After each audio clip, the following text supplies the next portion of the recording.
Hello बच्चों, let's see the question. A sonometer wire of resonating length 90 cm has fundamental frequency of 400 Hz when kept under some tension. The resonating length of the wire with the fundamental frequency of 600 Hz under the same tension will be centimeter. Now to answer this question, first we will discuss here the key concept, and here the key concept is given as sonometer. Sonometer हमारे पास एक ऐसा device होता है जिसका use हम यहाँ पे sound की फ्रीक्वेंसी को मेजर करने के लिए करते हैं।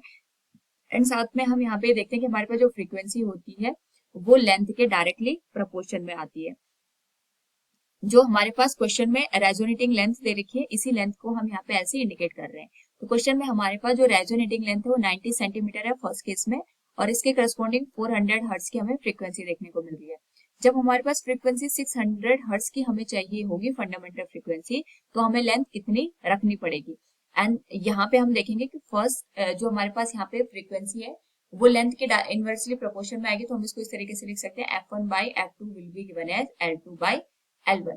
फर्स्ट केस में फ्रीक्वेंसी हमारे पास 400 हर्ट्ज है, सेकंड केस में 600 हर्ट्ज है। लेंथ हमारे पास यहाँ पे सेकंड केस में हमें फाइंड आउट करनी है, फर्स्ट केस में 90 सेंटीमीटर के बराबर है। तो सिमिलर टर्म यहाँ पे कैंसिल आउट हो जाएंगे, तो L2 की जो वैल्यू आएगी that will B 4 into 90 divided by 6 के बराबर। 2 से हम इसको डिवाइड कर देंगे, 2 to 4, 2 3 6, this will become 30 and 30 into 2 this will become 60 centimetre.